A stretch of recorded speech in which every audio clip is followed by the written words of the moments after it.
Hey you, and welcome. In this video we will work with the Flexbox system of CSS. In order to work with Flexbox system, we have to know what the display property in a CSS does, and I deliberately left it out from the previous video because we need to work with it in this video. So let's dive right into it. So in order to work with the display property, I will start targeting our H1 in the blog and provided a background color of red. So we can see how that changes. Right now we can see that the my blog heading is taking the entire span of our browser, and that's called display block. So that's a display property set to block value.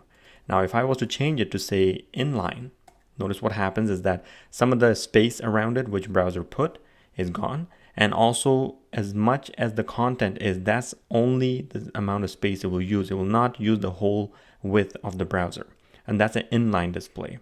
Similar to that, we have something called a display flex, and that's the one we will be using.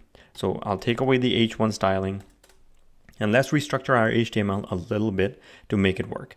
The heading right now in H1 is inside the container div, and the container div is not really the container for the entire app. It's a container for one blog post. So what I want to do first is move the H1 out of the div on its own. And for the div, I'll take it with the ID of container. So that is the same as other blog posts, which are 3 of them. And then I'll wrap all of them in another div like so. Perfect. Move them up. There we are. So we have a parent div that has 3 child div. Each child, 3 children div. Each child would be a blog post, and the parent div should be an ID of container. Perfect. With that restructure, we're ready to work with the Flexbox. So I will target my container div and set the display to flex. And notice what happens as soon as I save. The blog posts from under the first blog post are gone. And where are they gone? They're actually gone to the right side, because by default Flex makes it so that your render is not going column, is going row width. So that means instead of going vertical, it goes horizontal. So how can we change that? Well, another thing we have to do is pass it a flex wrap of wrap. That would mean by default, it doesn't allow the elements to wrap. That means they will just go in a horizontal direction, but I do want them to wrap and just be in the view of the browser. I shouldn't have to scroll to the right. So that's why I'm going to say flex wrap wrap. If I scroll down, there we are. The browser, so it's back to the original state which we had without setting the Flexbox. Now we can start utilizing Flexbox the way we want it. And what I want to do is, if I have all this extra space when I have the browser wide open, on the right hand side there's empty space for me to work with. What I want it to happen is the one blog post should be on the left and the other blog post on the right, and the third blog post underneath it. And if there's more space, then all 3 blog posts should be right next to each other, because the browser has that much space. And that's what I'm going to do using Flexbox. So let's make this smaller again. Right there. All right, perfect. Next, I'll target all the children of this container using a selector like this, container divs. So all the divs inside the container should have maximum width of 300 pixels. So they can never be bigger than that. If I make this a little bigger, you can see that the blog post shows up on the right hand side, which is great.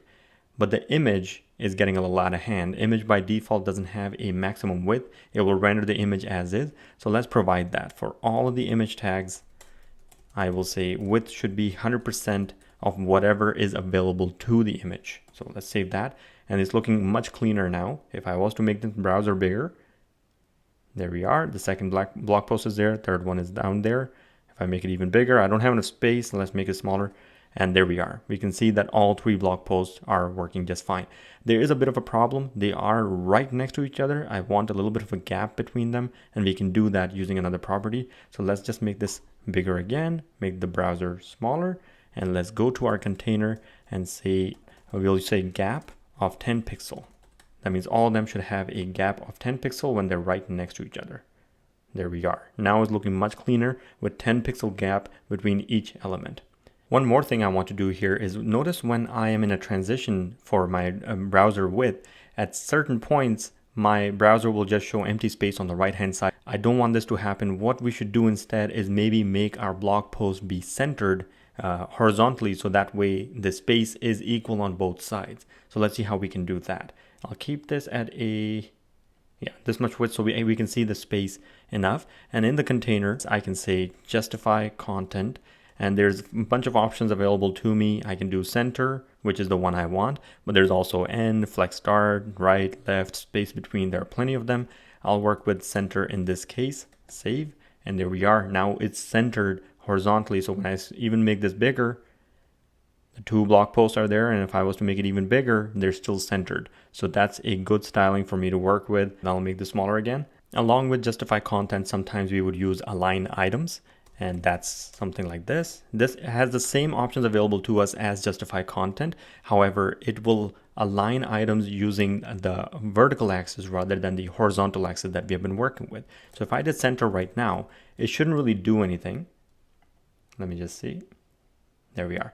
It doesn't really do anything. Reason for that is because our items are exactly the same size. So there's nothing for it to move to.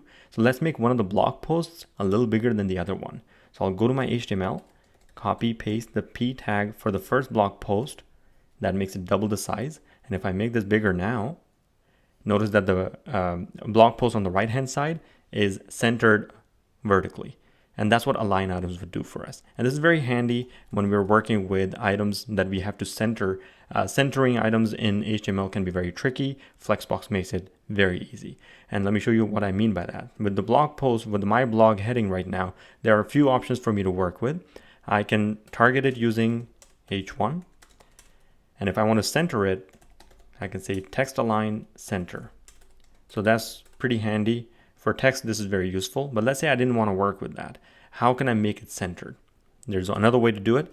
I'll just save this, take out the text align, and in my HTML, I'll change it so that H1 is surrounded by a div tag. And the div tag has the ID of heading.